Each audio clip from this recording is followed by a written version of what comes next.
you gonna get free this time? Falling into a blue sky mind. Came to me in that song, my friend. Welcome back to You, Me, and the Elephant with Deborah, Air, and And crystal clear. hello, Crystal, beautiful, clear. Oh, hello, Deborah. I have to say, I'm so grateful to you because every time we come on here, there's this merging of what we're going to talk about and then how we plant the seed, and then all of a sudden there's these little leaves that come out, and then it starts to just grow and it becomes more congealed. I believe the biggest elephant we've chosen yet. In fact, it really is representing. Here I go again. Representing, I'll add it to the dictionary. Representing the elephant itself. And the conversation is about fear. What is fear? Fear to me, it's so prevalent and immersed in every parts of our being, in our culture, in our world. It's a big endeavor for Crystal and I to have this conversation today. So we're just introducing it and do what we can with it today with you. And we hope you enjoy it and that you're not too afraid to listen. First of all, one of the things that came up for me is that I wanted to kind of go back and talk about the actual evolution and source of fear in our world and how that came about, and how fear itself, it's a biological imprint and neurology of our evolution that serves survival. Fear is something that serves survival in a way that allows us to have an appropriate response when there is a perceived experience of danger. And it's still in our systems, in our neurology, that fight or flight response, because it does serve. It used to be the survival of the fittest, right? The person who had the most keen sense of fear would actually take the most focused action. And most of us, when we learn about fight or flight, we learn about the saber-toothed tiger. And what do you do when the saber-toothed tiger comes around? You either run like hell, or you decide you're strong that day and you're going to fight the tiger. And there's this great quote, and it says it's by William Shakespeare, but you know how the internet can be. I think what also sparked this is not just to go back to the source of fear and the utility of it and the evolution of it, but also to come to the conversation of what we fear the most is actually how much fear runs our life. So the quote is this: extreme fear can neither fight nor fly. And so we'll get back to that. But I do want to talk about the importance of fear and the power that fear can have. That if you went to Africa and went on a safari, you would see so many great utilizations of fear. Animals will change color, they'll camouflage. They know what to eat, not to eat, what the poisonous berries are, what they're not. And this primal instinct of fear does keep us alive, and I think has a lot of utility to it. But I think the conversation we're having is important because it's time to update how we interface with fear and utilize it, because we haven't updated our conversation around fear. Fear is overrunning our life because of how much life has changed in our world and how much information we have coming in, and therefore how that activates this biological fight or flight response. I like how each topic that we talk about, the question, the word, we're going to take the deeper dive. That's what I start doing. My mind and everything about me wants to go, what is another way that I can look at this? So I'm grateful for this topic because it's something that I could easily brush off into the I know what fear is. It goes into that category of caution, beware, thank you, body, for keeping me alive, for all the other things, when really there's so much more to the story Yeah. around fear. We're such a fast society. Yeah. So it's the jack of all trades, master of none. And that's what the space between is all about in this podcast, is see what bubbles up that wouldn't bubble up if we didn't give it the space. So how much time do you want to give your fear? Like Zippo. So there's a lot of tracks that we could go down today, and you could spend the rest of your life googling fear and getting all the different types of fear and this angle and that angle. What we want to focus on today is really acknowledging the utility of the survival aspect and being able to see how it impacts our lives now, how it's changed. So I guess the next question would be, is how has fear changed because of how we live our lives now compared to when we were Mm. cave people? Mm. That's a really important question to endeavor into exploring, because it has changed quite a bit. Yes, it has. When it was the time, let's say, of the cave people and the saber-toothed tiger, death was more imminent. People Mm-hmm. didn't live as long as we did. So it was more extreme. That being said, that primal fear was literally life and death. And generally speaking, once you survived that, your Mm-hmm. system, your biology would go back into harmony. So all those endorphins that get released, the adrenaline, the dopamine, the serotonin, everything that helps you focus, brings Mm-hmm. all the blood out into your arms and your legs and away from your gut. It hones you in so that you survive. And the ones that can't hone in their fear were the ones that would get killed. They'd get eaten by the saber-toothed tiger. Nowadays, we don't have as much imminent danger. Now, some of you are going, are you kidding me? Hear me out on this one. We don't have as much imminent danger in the same way, but we have a billion more saber-toothed tiger experiences that will ignite that fight or flight. From the worry about our climate as far as planet Earth, the climate of our culture, the climate of our world, the worry of violence, all of the different things from, I mean, we just got through a pandemic, Mm-hmm. from the littlest things. So that's what I'm picturing, is all these fire alarms that Yes, go off exactly. in our lives. Yeah. So what's happened is we have the same physiology as the cave people, but we have had all of these upgrades and all these different ways in which information comes at us that ignites our fear button or fire Mm-hmm. alarm, like you said, but we have the same evolution of our physiology. Yeah. So now we have this really weird experience of fear that's like the switches going on. And so to go back to that example of the saber-toothed tiger, we're not really going into that place where we go harmony and everything starts to resync up. The blood starts going back to the gut. Can you think about anybody in your life, maybe even including you, that has had digestive or gut challenges?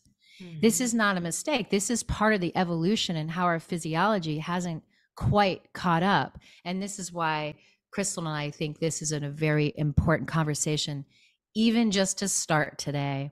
That's right. That to remember that there's a utility and importance to fear, and B, that there is a way in which fear is being activated in all these different ways, but we have the same physiologies, and it's creating havoc. It's creating havoc in our bodies physically. It's creating this constant, who here listening ever has a moment where they feel like they can't settle, where their mind is racing, where they feel anxious and they don't know why they feel afraid? I was just talking to somebody today and he was saying, yeah, I have to double check like 4 times. Did I lock the door? Did I leave the oven on? Did I do the thing? We're in constant fear because our system, basically we go into fear when we perceive danger, and we perceive danger when our body goes into overwhelm. And we go into overwhelm a lot as a baseline of how we live because of all of the fast paced world or actions that we live by. It's what we talk about all the time on here is like, how can you take the pause? How can you live in the space? That's why we're talking about it all the time, because we're like, let's slow the fuck down for a moment. Yeah. And yet at the same time, the conversation we had, I forget which episode, I asked you about urgency, and it's like, well, if I just said, hey, is it urgent? You'd be like, yes, it is. Because yes. so we can get wrapped up in the loop of fear. And so we don't want to minimize anybody out there that feels this gripping sense of fear, or even this chronic low grade anxiousness of fear. We really, really want to pause for a moment and say that we see you, and we're with you in that, and you are not alone in that. And that we hope that today you can reconnect almost like an old friend to why you have fear as a biological response in your body, and how you can reconnect with that in a healthy way. That's right. And that one of the things one of my mentors used to say, which has nothing to do with fear, but it is the same concept I'm about to talk about. We say a lot, just let go, if you can just let that go. And most of us know that saying that and all the affirmations in the world, it's like fucking sticky paper. It's like a sticky booger you cannot get rid of. It's like, So I just got to let that go. It's all good. It's all good. It's all good. And inside you're like, I'm not You're like, now it's on my hand. Yeah, right. Now Yeah. And then, on my wait, shirt. it's on my I can't let it go. Oh my God, it's on my friend's face now. Sorry about that. My mentor used to say, what if you didn't have to let go? What if you started to connect with something else that feels more meaningful, that is more real? And when you can start to ignite and connect with things that feel more real and alive for you, you realize that those things that you're trying to let go of begin to fall away. You don't have to actively try to get rid of the sticky booger. That's right. Because then you're like actually focusing on it even more. It becomes a thing of like, oh, I have this thing that I need to let go of, and it just won't let go. It just keeps getting bigger. Won't let Why go is of it me. heavier? Why will it not get off my hand? I love that statement, because to go back to you saying that there was the urgency episode where you were like, you asked me, I think you asked me like, Crystal, what do you want, or what do you need in this in moment? that I'm moment. like, I think I need someone to ask me, what is the Is it urgent? urgency? Yeah. What is the urgency? I need to go to that. What is it that's actually happening right now? Can you stop and ask yourself, what is it that I'm so afraid of right now? Can that help in that moment? Maybe. Because if I asked you if it's urgent, you'd be like, yes, it is. Because it's when we're in the urgency has fear in it, right? I don't have time. I have to go. Urgency is fear. So I love the question of what is the urgency? That's right. And to go back to my point, so I can loop it around about the letting go of fear versus connecting to something more alive for yourself. I'm saying the same thing with fear. If we can actually reconnect with what fear is, realize that it has utility, kind of extract some of the benefits from it, and then decide, how can I ignite my fear in a way that actually ignites these things in a healthful way? And that when I do that, will some of these crippling chronic fears just fall the fuck away? This is my hope. So let's go to some of the benefits of fear. So if you take fear for the fear itself, for the actual biological response, there's endorphins released, and it gives you this hyper focus. It also gives you a dopamine hit. It brings all of the focus into where the present moment is, which that is a sign of good fear, because fear in this chronic, disassociated, fragmented way of today's physiology, how we're dealing with it, it's usually something of the past or the future. I'm afraid of this. I'm afraid, well, what if this happens? Oh my gosh, if someone comes to the door, what if I don't know? Oh my gosh, I can't. I'm afraid because this has happened in the past. So fear itself is a now moment that goes boom, Mm. let me bring my focus in. And there's a couple examples. One I think about, I always talk about Bailey on here. He has no idea. I don't think he has listened to one yet. Bailey is an only child. Yes, I know. That's right. So I keep bringing up the kid. Am I projecting onto my kid? So here's the point of this one. I really valued teaching him how to find an edge. Because when we find an edge, let's say as an athlete, it can be a mental edge. We're actually creating a little bit of a fear response. So for him, I would want to have him activate his body in some way so he could get to an edge where his body says, I can't. And then the adrenaline kicks in of that fight or flight, and it goes, yes, you can. Because when we can hit an edge, when we can practice that in a healthful way, we actually are more in relationship with fear and actually can become more efficient and go, oh, now when I hit a challenge in life, I go, oh, I know what that feels like. I have the biology to respond to that. And it doesn't cripple me like the quote that I just said about extreme fear can neither fight nor fly. Mm-hmm. If we can activate challenge in ways that go, okay, I'm going to like push the edge, and you can do it as safe as you want. I was telling Crystal a moment ago that I do this word game because my brain feels like it's changing. I've gone through menopause. There's just things that I go, wait a minute, I'm going to push. I'm also learning Espanol. I'm learning Spanish. It's a challenge that goes, oh my goodness, am I going to, now it sounds crazy, like a challenge isn't a fear, but it is a type of fear to activate the biological response that goes, oh my gosh, do I know this next word? In the case of learning Spanish with my son, it's like, how can he push his edge? And, I don't do this now, but this was in raising him. Or I was giving the example of, I'm a runner. And when I run the same route all the time, like when I first pushed an edge of that particular route, I had that runner's high.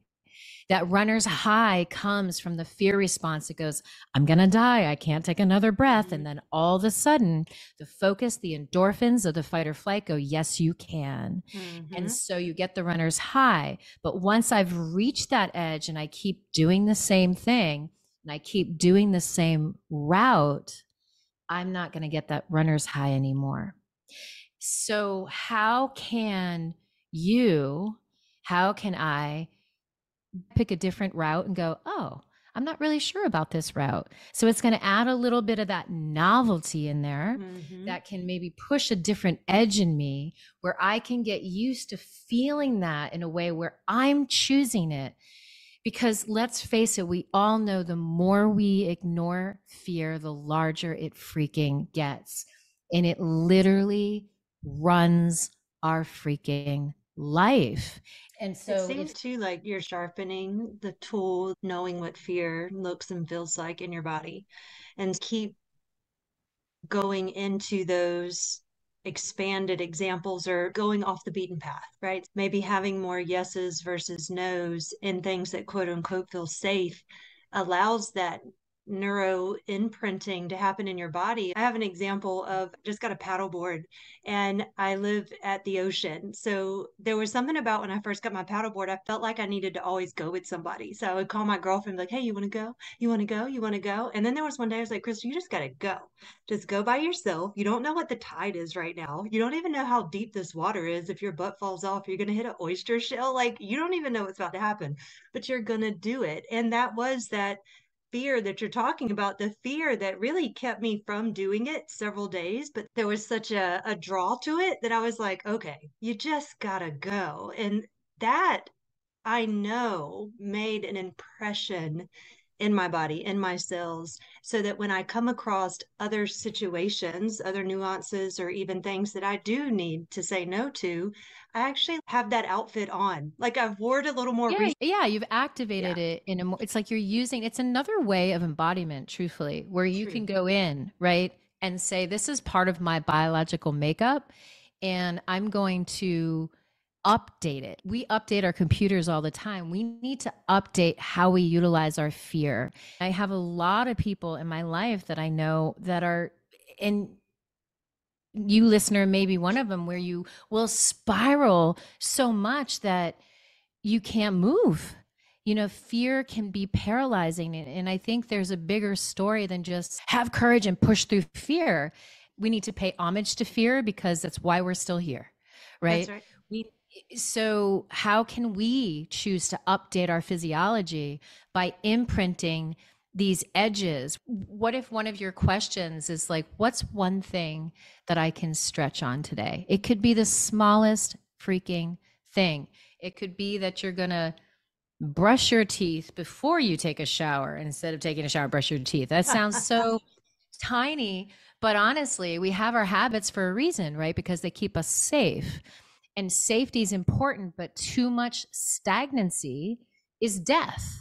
Yeah. And too much volatileness is trauma. So, how can we go, hey, what's one thing that I can stretch into today? Mm-hmm. And find an edge where I can activate those endorphins, where I can begin to, like you say, feel what that feels like to wear fear in a way that's working for me. Mm-hmm. And if I continue to do that, how does that shift the other more modern fears of irrational fear? Part of me has a protection around anybody who's ever felt like they're crazy because someone's like, that's just ridiculous. Why are you afraid of that? That makes no sense. I feel badly about that because the reality is when your system is in fear, it's in fear. How can we unwrap this in a way where we can just begin to hang on or activate fear in a way that our biology begins to recognize it in such a way that some of these quote unquote irrational or things, those fears that you're probably most judging in yourself that you're fearful of, begin Mm-hmm. to fall away because you're actually utilizing it in a way that gives you like a fear endurance, right? Or muscles. And so I think it's a really great thing to consider to do because ignoring it or trying to pretend never gets rid of it. One of the other things I just wanted to say too, just about this kind of goes back to when we were just talking about urgency. And I said, asking what is the urgency felt more effective than saying, is it urgent?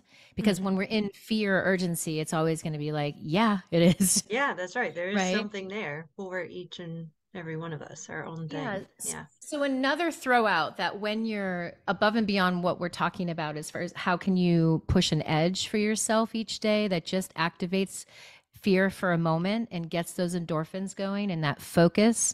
And there's so many different ways you can do it. It could be mentally, physically, emotionally, spiritually, anything that stretches you in any of those realms. And you can also notice, where does your more paralyzing fear show up? Because it's also going to show you a place where you're stuck, where Mm-hmm. something's limiting you, right? So looking at it is a great way to find the breadcrumbs to parts that need the attention because they're somewhat limited or stuck in your life. One of the teachers that I have learned from years ago, but these is still like timeless, I think, is that when you are in a moment of fear that feels less useful and maybe irrational, or it's something that you want to feel like you want to move through, is you can ask the questions by Byron Katie and you can look them up. The question is this true? And the second question is, can you absolutely know that it's true? And the third question is, how do you react? What happens when you believe that thought, whatever that fear thought is? And then the fourth one is, who would you be without that thought? And this is just another tool for those of you that are saying, yeah, that sounds great, but I feel like I don't even want to leave my home or whatever it is. We all have our fears. And I think that when we activate our fears in a way where we're in charge of them Mm-hmm. and we have more of, let's say, a controlled setting to some degree. And I know that sounds like an oxymoron, right? Like fear ignites when we feel like we're not in control or we're overwhelmed. So therefore, there may be danger, but it is playing that edge. It's that Mm-hmm. edge. And that's the whole reason of like, how can you push into the edge, which brings you into moments of being able to, how can I say this differently?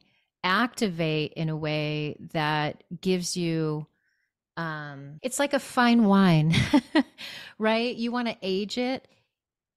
We want to be able to utilize our body for all that it has so that we are not constantly running from it or afraid of it. Yeah. Kind of some of the things that we talked about in our embodiment episode.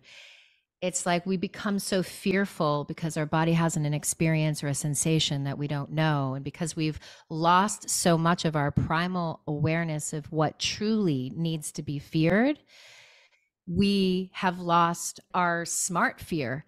You know, there's a book that this came through somebody sharing that they read this book called Fear. And it talks about the cultural modern day ways in which mental fear, cultural fear, stories, cultural mass of fear impacts our neurology and our way of thinking and creates a further gap between our true fear, our spidey senses. Like if you walk by somebody, do you have a sense that like something's off? When we are off, we don't have to know why it's off. We just have to go, wait, my biology is telling me that the pheromones in the air or something is off. We need to consider interfacing differently and inviting our biology and igniting our biology different in a way that allows us to interface with the world more effectively, and in result, with pushing our edge, being less paralyzed by fear. Yeah. And giving fear the stage, giving fear the microphone, giving fear the space to be asked the questions, the four Byron Katie questions, to just say, can we just sit with that? Let be what's already there, whether we're going to acknowledge it in this moment or we're going to acknowledge it 3 years from now, it will still be there. This repetitive little nuance until I've had enough. And for the whole cultural thing, too, it makes me think I have neighbors with young kids. And so even though mine are teenagers, I witness probably exactly what I used to do as a parent of a young child. There's so much of the fear of danger, fear of you're going to get hurt, fear you're going to fall off your bike. There's this thing that's coming from a good place, but not necessary in a truly non dangerous moment. And so, if someone could have told me in that moment when I was doing those things that you have to be the one that does that for yourself, you have to give Mm-hmm. fear the stage within yourself before you can share that or even lead by example with that for anyone around you. And so it's not to say stop telling your kids to watch out. What would Well, naturally and happen is the more that you trust yourself and the more that you ask yourself, what is it that I am afraid of? What is happening within me? Then that will naturally be a byproduct of creating a container of letting our young children, just like we were young children, to not be as socialized by the cultural norm of fear, fear, fear showering, because we've been able to change that story within ourselves. yeah, how many things are we projecting on the kids because we're just so afraid of being afraid that we're already projecting all the bad things that can happen. Mm-hmm. How can we bring a more present conversation to our kids? Let them have the experience of Mm-hmm. pushing their edge while creating boundaries and bumpers for them. Totally. And I just want to end with this, for me anyways, is one of the ahas that I just got was, as you push into the edge, if you draw a circle, and many of you have probably done this, and let's say this circle is your life, and you push an edge and you break out of the comfort zone, right? When you break out of that comfort zone, out of that circle, you actually create a whole wider spectrum of comfort now. Every time you push an edge, you increase the surface area of your comfort zone. You increase the span of your attention and what you can pay attention to, which brings you more into the present moment. And here's the paradox about fear: the ignition of fear itself brings a really clear focus right at one of the edges of your comfort zone. But as soon as you have that activated fear, and it increases the whole spectrum of your life, that whole comfort zone.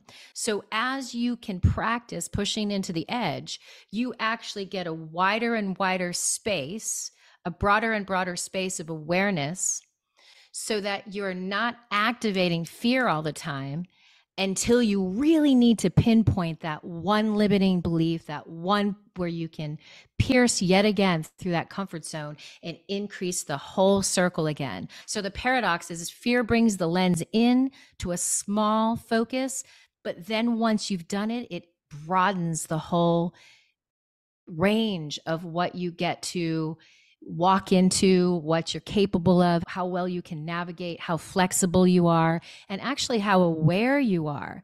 It decreases the impinging everyday fears, because when we stay in the one little area of fear and you stay in that, that's a very claustrophobic place to sit.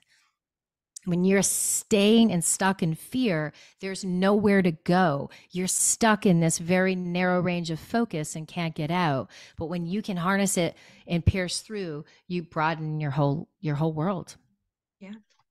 It Okay. reminds me of this Buddhist book that I have, this woman who's a Buddhist monk, and she said she had this circle analogy, and she was like, draw a circle, and now everything within the circle is things that you accept, like you believe is true, you accept all these things. And she goes, and then there's going to be some things outside of your circle that you don't accept. It was a play on how we think whatever's within our circle is right and whatever's outside of our circle is wrong or we shouldn't do. And Yeah. so she said, you just got to draw a bigger circle. And I was like, Yeah. duh. But not Yeah. everyone's willing to draw the bigger circle. Well, and I You know, think that you have to push the edge to that's right. activate the fear to create the bigger circle. Yeah. Otherwise, you're not going out, and that, but it's Yeah, not exactly.